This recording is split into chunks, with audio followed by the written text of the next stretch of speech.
Hospitals are supposed to be the one place you go to feel safe. Machines monitoring you, nurses checking on you, lights always on, someone always watching. But here's what they don't tell you about hospitals after midnight. The hallways empty out. The lights go to half power. The patients sleep, most of them. The people who work those shifts. The nurses, the security guards. The orderlies who walk those floors between 2 and 5 a.m., they will tell you. Every single one of them, that something changes in a hospital after dark. Not the building. The building stays the same. It's what moves through it that changes. Tonight I have 3 accounts from people who worked hospital night shifts. Real people, real facilities, real nights they will never forget. And I'm going to warn you right now, after you hear these, the next time you're in a hospital, you're going to listen a little harder to what's happening in the hallway outside your door. Welcome to True Terror Files Official. Subscribe and turn on notifications. You do not want to miss what we post next. Let's begin.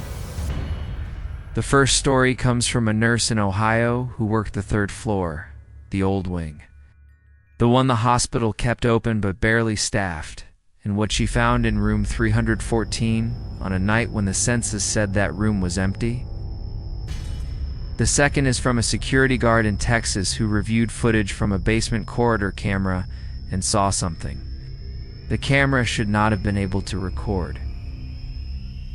And the third, the one that stays with me, the one I hesitate to tell because I'm not sure what to do with it, is from an orderly in upstate New York who answered a call light from a room at 3:47 in the morning, walked in, had a full conversation with the patient inside, helped her with her blankets, adjusted her for stand, said goodnight, and learned the next morning that the woman in that bed had died 6 hours before his shift started. Lights off. Volume up. These stories were made for the dark. Catherine Ellison was 34 years old, a registered nurse with 9 years of experience, who had transferred to a mid-sized hospital in southern Ohio after her divorce, taking a position on the overnight shift because the pay differential was better and because she had always preferred the quietness of working when the world was asleep. The hospital itself was unremarkable. Built in the late 70s, expanded twice, the kind of regional facility that handled everything from broken arms to cardiac events without any particular reputation for anything at all.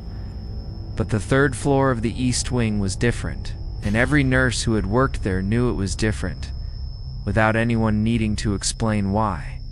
Because the 3rd floor East was the original wing, the oldest section of the building, and it had been partially decommissioned 2 years earlier due to budget cuts, meaning only half the rooms were active patient rooms, and the other half, the ones past the fire doors at the far end of the corridors, sat empty, buds stripped, equipment removed, doors closed but not closed, clobes clode, clobes clode, clobes clobes clode, clobes clode, lobe, clobes clode, clussel pla. Plus spass assel that saws up whip out the toke and all what so off well to what cool's upon and finno with still would there for the hell man still the mood what that's the and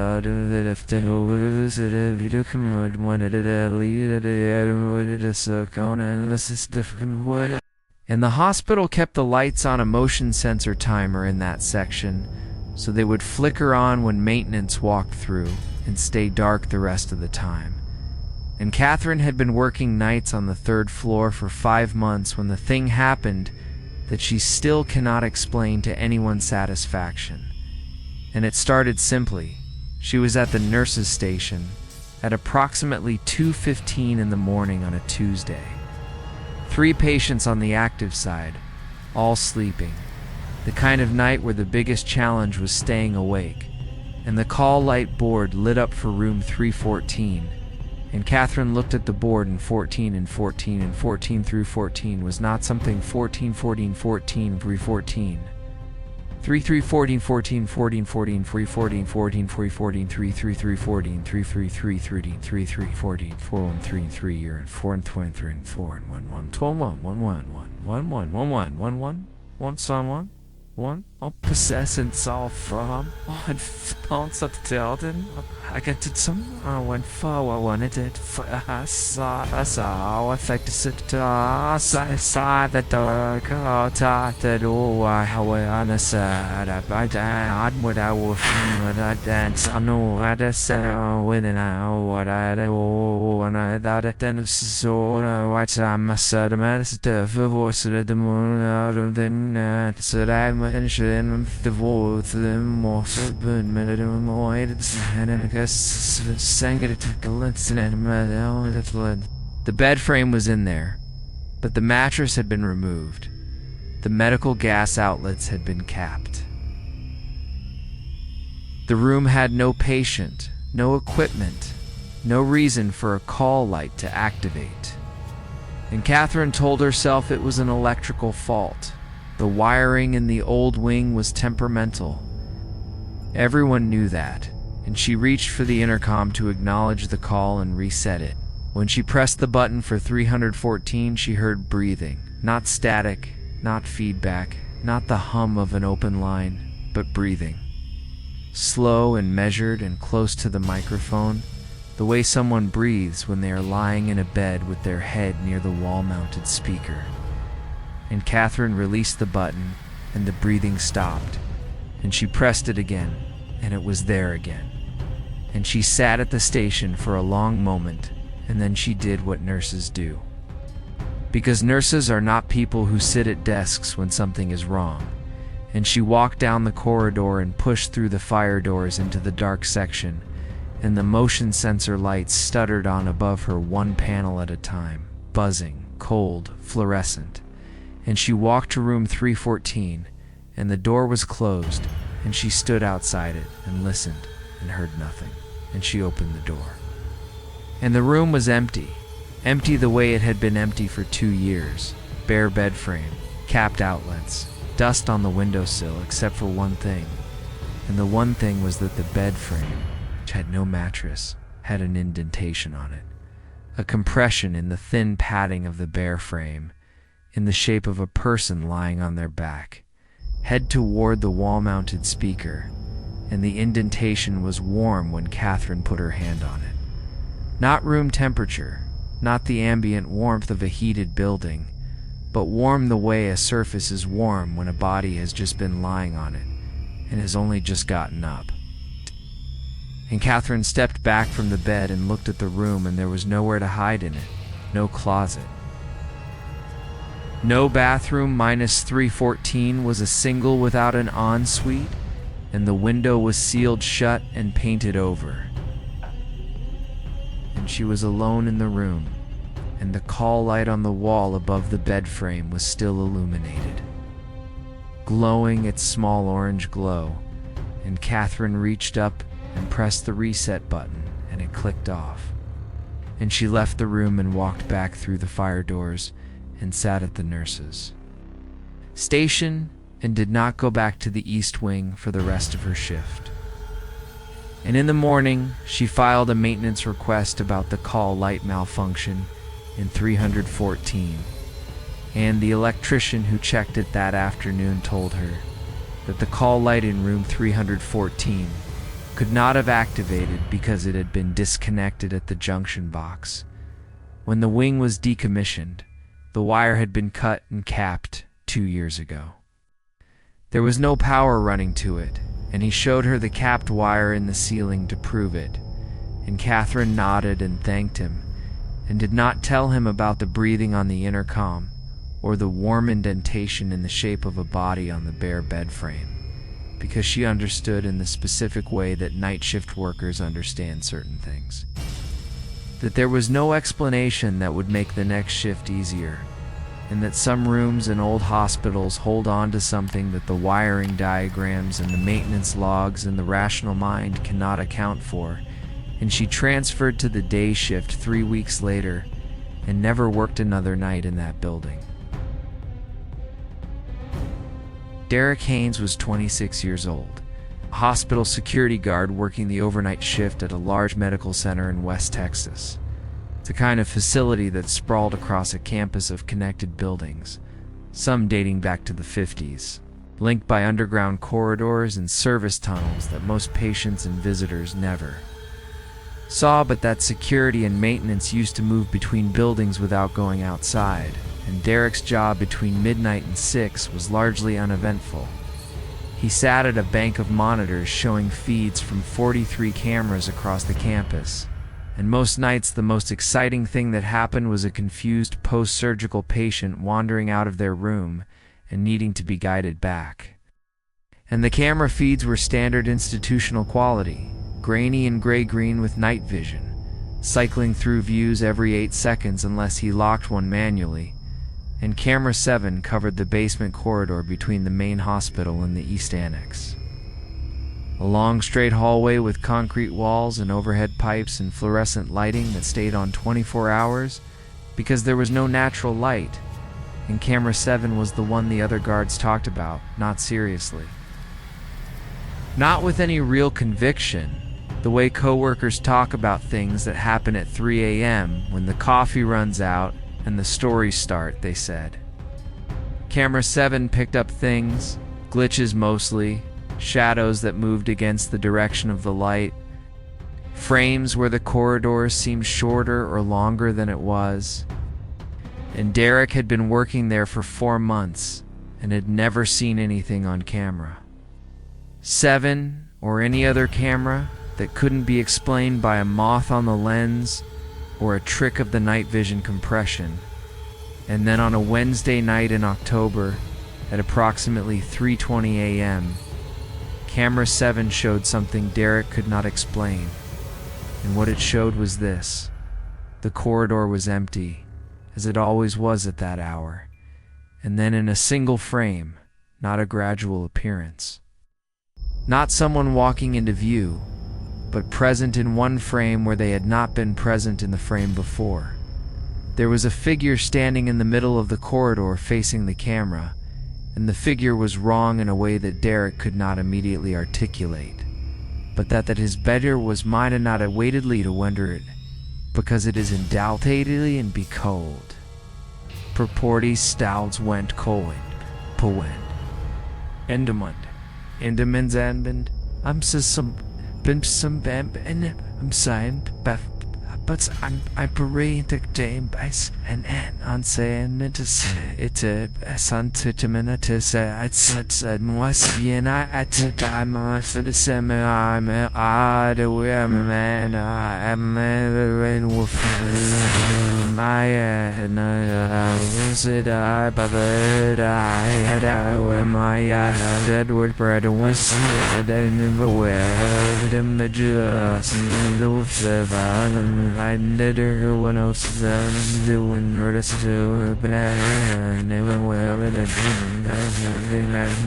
and what was wrong was that the figure had no depth. It was there, but it was flat, like a photograph of a person standing in a hallway rather than a person actually standing in one, and it did not move. And Derek locked camera 7 to prevent it from cycling and stared at the feed. And the figure remained motionless for 11 seconds. He counted them afterward on the recording, and then in a single frame, it was closer.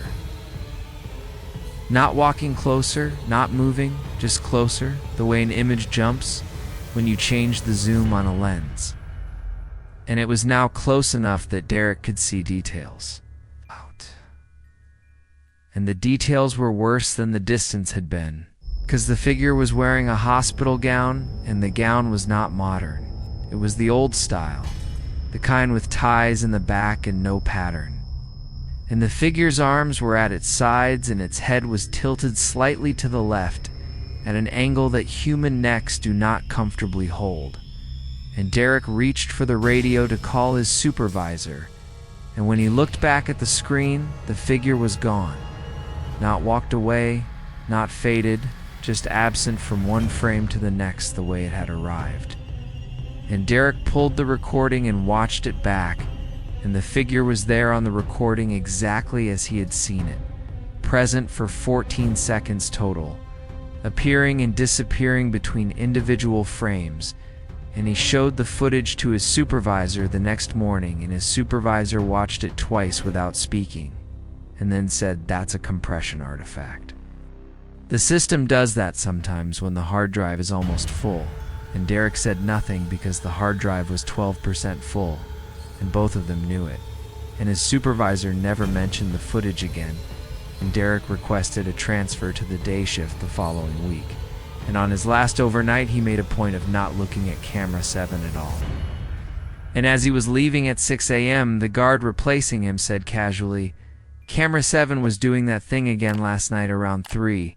I just let it cycle past." And Derek nodded and walked to his car in the morning light and sat in the parking lot for a long time before he could bring himself to drive past the East Annex, where the basement corridor ran directly beneath the road. Marcus Taylor was 29 years old, an orderly at a small regional hospital in upstate New York. The kind of hospital where everyone knew everyone and shifts blurred together, and the building itself felt less like a medical facility and more like a house that had been added on to too many times. And Marcus worked the overnight, 10 p.m. to 6 a.m. He had been working it for 3 years, and had developed the particular relationship with the building that comes from knowing it in the dark, knowing which floors creak, which elevator makes a sound it shouldn't, which hallway carries sound from the floor above so clearly you can hear conversations that aren't happening on your level. And on the night of March 11th, he was covering the second floor, which was a 12-bed unit, 7 beds occupied. And the shift had been quiet in the specific way that experienced night shift workers distrust to quiet. The kind of quiet that feels like the building is holding its breath. And at 3:47 a.m., the call light for room 6B activated, and Marcus checked the board and saw that 6B was occupied by a patient named Eleanor Marsh, 81 years old, admitted 4 days earlier for pneumonia, damned out. And Marcus walked down the corridor to 6B and knocked once and opened the door. And the room was dim, lit by the small nightlight near the floor and the green glow of the monitor beside the bed. And Eleanor Marsh was in the bed, lying on her back with her head slightly elevated, eyes open. And she looked at Marcus and smiled, a small, specific smile, the kind of smile that old women give to young men who remind them of someone. And she said, "I'm cold, sweetheart. Could you fix my blanket?" And Marcus said, "Of course," and came to the bedside and adjusted her blanket, pulling it up to her shoulders and tucking the edges. And she said, "And that thing," gesturing toward the IV stand, which had shifted slightly away from the bed. And Marcus repositioned it, and Eleanor said, "You're a good boy. You know that? You remind me of my grandson. He has your same hands." And Marcus thanked her and asked if she needed anything else, and she said no. And he said goodnight, and she closed her eyes. And he left the room and went back to the station and made a note in the log. 3:47 a.m., 6B. Patient requested blanket adjustment. 4 stand repositioned, patient resting comfortably, and finished his shift without incident. And at 6:15 a.m. during handoff, the day charge nurse was reviewing the census and stopped and looked at Marcus and said, "Marcus, when did you last check on 6B? And Marcus said 3:47. He had adjusted her blanket. And the charge nurse set down her clipboard and said Eleanor Marsh was pronounced dead at 9:42 last night, before your shift started. Funeral home was delayed picking her up because of the weather. She's been Marcus. She's been deceased since before 10 p.m., and Marcus felt the floor tilt slightly beneath his feet. The way the floor tilts when something you believed was solid turns out to be something else. And he said, "I talked to her. She talked to me. She asked me to fix her blanket. She told me I had hands like her grandson. And the charge nurse looked at him for a long time and then walked down the corridor to 6B, and Marcus followed, and they opened the door together. And Eleanor Marsh was in the bed in exactly the position Marcus had left her. Blanket pulled up to her shoulders and tucked at the edges exactly the way he had tucked it. And she had been dead for over 8 hours. And her skin was cold. Fully cold. Fully cold. Fully cold. Fully cold. Fully cold. Fully cold. Fully colly billy. Pillid. Bullied. Bully bob. Bilb. Bem. Belp. Bem. Ups up up up and bin pop. I'm print put up down. I'm up do it do I up spot up down what is up the map what out do I wait a miss a wall sit up some more if I know where I'm at spoon looked up with this is a side away but I guess it's meant to stand out the with up and the temperature of someone who had not been alive for a very long time, and the blanket Marcus had adjusted, the blanket he could still feel the fabric of on his fingertips, had been pulled up and tucked neatly around her the way a living person's blanket is tucked, not the way the sheet is left when a body is waiting for transport. And the charge nurse looked at the blanket and looked at Marcus, and neither of them said anything, because there was nothing to say that would fit inside the space of what had happened. And Marcus finished his paperwork and drove home and sat in his apartment and looked at his hands. The hands Eleanor Marsh had compared to her grandson's, and tried to understand how a woman who had been dead for 6 hours had opened her eyes and smiled at him and spoken to him in a voice that was warm and clear and entirely unmistakably alive. And he could not understand it, and he went back to work the next night because that is what orderlies do. And he walked past room 6B because the room had been cleaned and reassigned. The new patient was asleep, and Marcus stood in the doorway for a moment and felt nothing unusual. Nothing cold, nothing wrong, just a room. And he understood then that whatever had happened at 3:47 in the morning had not been about the room. It had been about Eleanor Marsh specifically. About whatever she had needed in the last hours her body occupied that bed, and whether it had been warmth or company or the simple human act of someone pulling a blanket up to an old woman's shoulders and saying good night. Marcus did not know, but he had given it to her, and she had called him a good boy, and he carried that with him for a long time afterward, not as a ghost story, not as something to fear, but as something far more unsettling than fear.